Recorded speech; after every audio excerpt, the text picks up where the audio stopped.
A. Pengertian hadis dhaif. Hadis dhaif menurut bahasa berarti hadis yang lemah, artinya hadis yang tidak kuat. Sedangkan secara istilah para ulama terdapat perbedaan rumusan dalam mendefinisikan hadis dhaif ini. Akan tetapi pada dasarnya isi dan maksud tidak berbeda. Beberapa definisi diantaranya adalah sebagai berikut. 1. Hadis yang di dalamnya tidak terdapat syarat-syarat hadis shahih dan syarat-syarat hadis hasan. 2. Hadis yang hilang salah satunya dari syarat-syarat hadis maqul. 3. Pada definisi yang ketiga disebutkan secara tugas bahwa hadis dhaif adalah hadis yang salah satunya syaratnya hilang. B. Kriteria hadis dhaif. Adapun kriteria hadis dhaif adalah di mana ada salah satu syarat dari hadis shahih dan hadis hasan yang tidak terdapat padanya, yaitu sebagai berikut. 1. Sanadnya tidak bersambung. 2. Kurang adilnya perawi. 3. Kurang dhobitnya perawi. 4. Ada syad atau masih menyelisih dengan hadis yang diriwayatkan oleh orang yang lebih thiqat dibandingkan dengan dirinya. 5. Ada ilat atau ada penyebab samar dan tersembunyi yang menyebabkan tercemarnya suatu hadis shahih meski secara dohir terlihat bebas dari cacat. Dengan demikian hadis dhaif bukan saja tidak memenuhi syarat hadis shahih, juga tidak memenuhi persyaratan hadis hasan. Sebab-sebab kedhaifannya. Hadis dhaif apabila ditinjau dari segi sebab-sebab kedhaifannya, maka dapat dibagi kepada dua bagian. Yang pertama, dhaif karena tidak memenuhi syarat bersambungnya sanad. Yang kedua, dhaif karena terdapat cacat pada perawinya. Dhaif disebabkan karena tidak memenuhi syarat bersambungnya sanad. Definisi ini dibagi lagi menjadi yang pertama, hadis mu'allaq. Hadis mu'allaq yaitu hadis pada sanadnya yang telah dibuang satu atau lebih rawi baik secara berurutan maupun tidak. Contohnya, Al-Bukhari berkata, kata Malik dan Zuhri dari Abu Salamah dari Abu Hurairah bahwa Rasulullah SAW berkata, yang artinya janganlah kamu melebihkan sebagian nabi dan sebagian orang lain.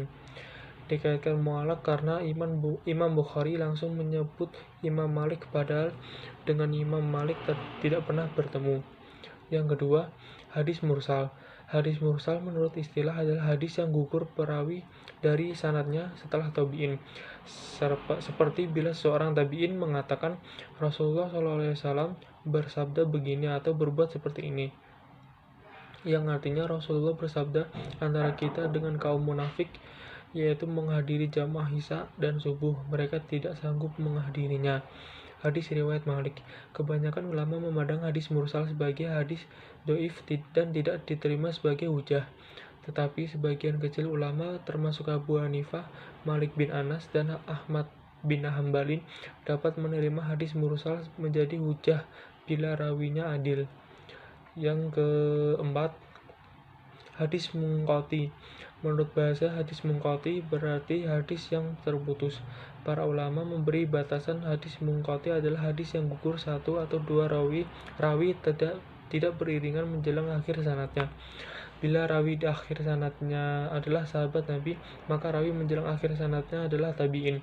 Jadi hadis munqati bukanlah rawi di tingkat sahabat yang gugur, tetapi minimal gugur seorang tabi'in. Contoh hadis munqati. Dari hadis Ibnu Majah, Rasulullah SAW bersabda, yang artinya bila masuk ke dalam masjid, membaca dengan nama Allah dan sejahtera atas Rasulullah, ya Allah ampunilah segala dosaku dan bukakanlah bagiku segala pintu rahmatmu.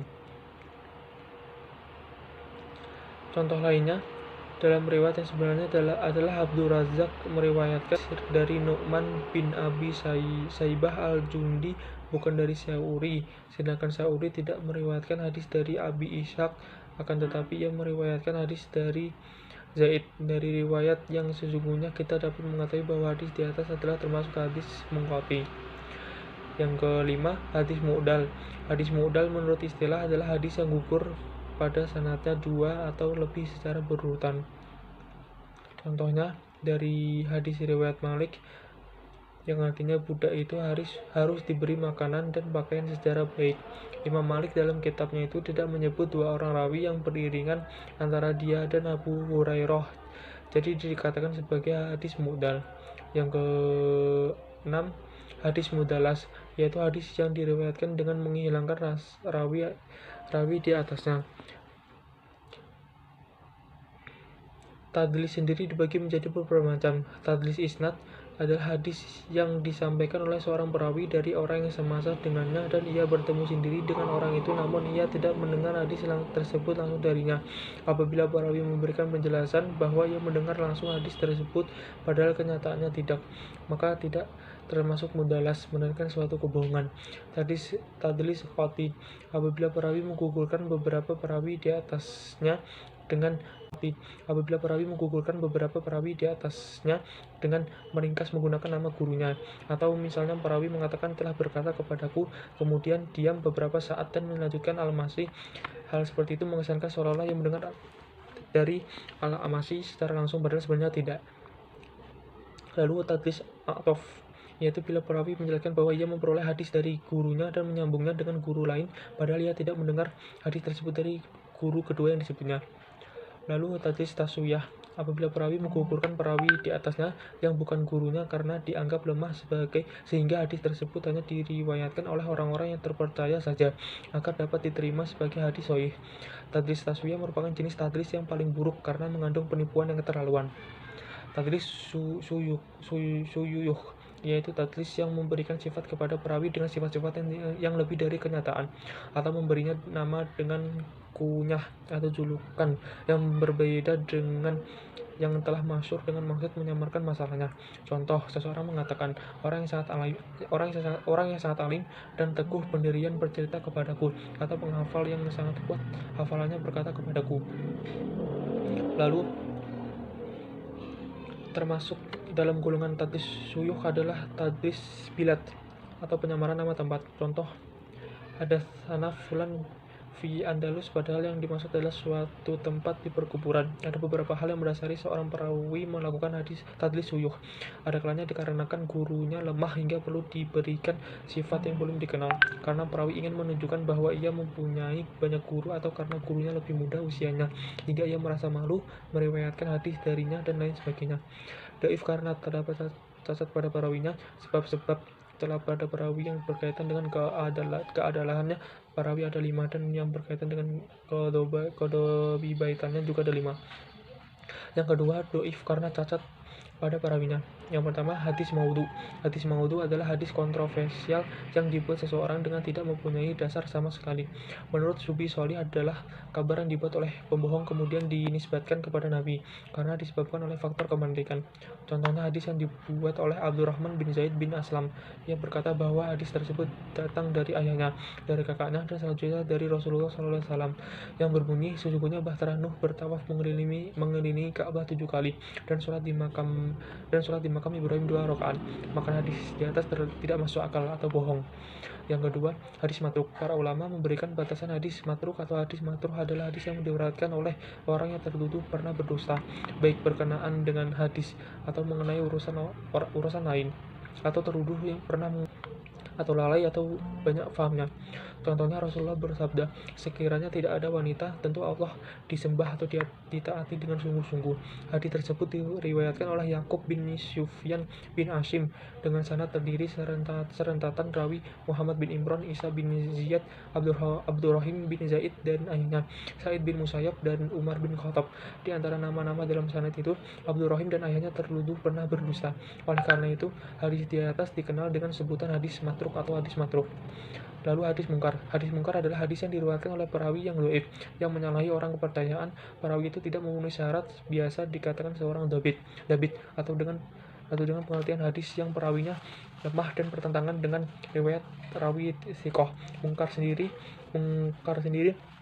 tidak hanya sebatas pada sanad, namun juga bisa terdapat pada matan.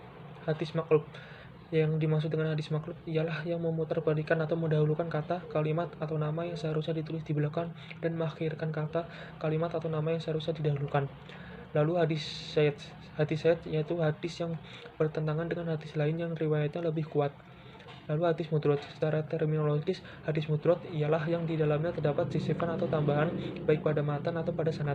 Pada matan bisa berupa penafsiran perawi terhadap hadis yang diriwayatkan atau bisa semata-semata tambahan baik pada awal matan, di tengah-tengah atau pada akhirnya. Lalu hadis mubham. Hadis mubham yaitu hadis yang tidak menyebutkan nama orang dalam rangkaian sanadnya, baik lelaki maupun perempuan. Lalu hadis majhul. Majhul ini hanya diketahui seorang saja tanpa tahu ziarah dan ta'dilnya. Contohnya hadis yang diriwayatkan oleh Qutaibah ibnu Sa'ad dari ibnu Luhaiyah, dari ibni Hafsim ibnu Utbah ibni Abi Waqqas, dari Sa'id ibni Yazid dari ayahnya Yazid ibni Sa'id al-Kindi. B. Majhul hali diketahui lebih dari satu orang namun tidak diketahui jarah dan takdilnya. Contohnya hadis ini adalah hadis Qasim ibni Walid dari Yazid bin Abdul Madkur. Lalu hadis musahaf. Hadis musahaf ialah yang terdapat perbedaan dengan hadis yang diriwayatkan oleh orang kepercayaan karena di dalamnya terdapat beberapa huruf yang diubah. Sekian penjelasan dari saya. Terima kasih.